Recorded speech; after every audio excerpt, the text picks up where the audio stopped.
64টা জেলায় 64টা স্তম্ভ তৈরি হয়েছে, শহীদের নামটা কেন আপনারা পায়ের নিচে রাখছেন? এটার জবাব দেন। শহীদের নামটা কেন আপনারা পায়ের নিচে রাখছেন? এই স্তম্ভের মধ্যে আমার কোনটা পেটে যায় কেন রাখছেন? এটা এই স্তম্ভটা তৈরি করেছেন, কিন্তু পায়ের নিচে রাখছেন কেন?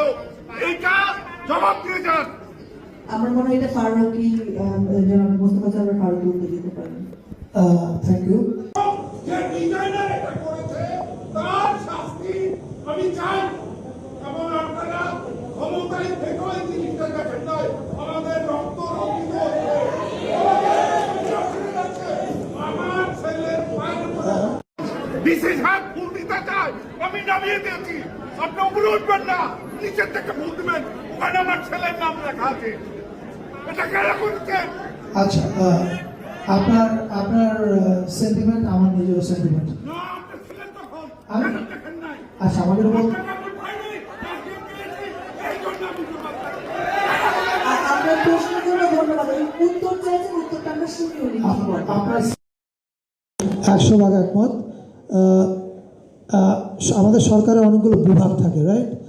এই কাজটা করেছে হচ্ছে স্থানীয় সরকার বিভাগ, যেটা আমার নিয়ন্ত্রণে না, আমি ওটা মন্ত্রীও ছিলাম না। তবে তবে আমার কাজটা যতটুকু ছিল সেটা আমি বলি।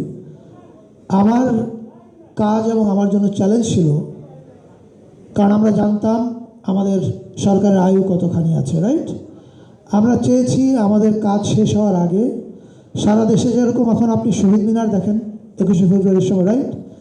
আমরা চেয়েছি এই জুলাই শহীদদের স্মৃতিস্তম্ভ সারা দেশের 64টা জেলায় যেন আমরা থাকা অবস্থায় স্থাপন করে যেতে পারি, যাতে এটা বন্ধ না হয়ে যায়। এটা ছিল প্রথম কাজ। সো আমার মূল কাজটা ছিল এই ধারণাটা, এই কনসেপ্টটা তাদেরকে দেয়া। বাকি কাজটা করেছে স্থানীয় সরকার মন্ত্রণালয়। তাদের সঙ্গে আমার কিছু কিছু বিষয় কি বলবো, এক ধরনের আর্গুমেন্ট ছিল, আমি এটা এখানে পরিষ্কার করে বলতে পারি। যেমন ল্যান্ডস্কেপিং, আপনি একটু আগে বললেন না যে সবাই ওখানে উঠে যায়। আমার যে প্রস্তাবটা ছিল সেটা হচ্ছে ল্যান্ডস্কেপিংটা এমনভাবে করা, যেমন আপনি এই যে শহীদ মিনারের কথা যদি বলি, আমাদের ঢাকা কেন্দ্রীয় জেনারেলি কিন্তু ওখানে কেউ জুতা নিয়ে ওঠে না, এটা হচ্ছে একটা রেওয়াজ ওখানে, রাইট? ফলে আমরা বলেছিলাম যেখানে যেখানে স্মৃতিস্তম্ভ স্থাপন করা হচ্ছে, আমার অনেকগুলো কথাই রাখা হয়নি। যেমন আমি বলেছিলাম শহরের কেন্দ্রস্থলে করার জন্য, অনেক জায়গাতে এমন জায়গায় করা হয়েছে যে জায়গা আমার পছন্দ না। এখন আমার পক্ষে তো আরেকটা মন্ত্রণালয়ের কাজ সুপারভাইজ করা ভেরি ডিফিকাল্ট। সো কী কী শেষ করি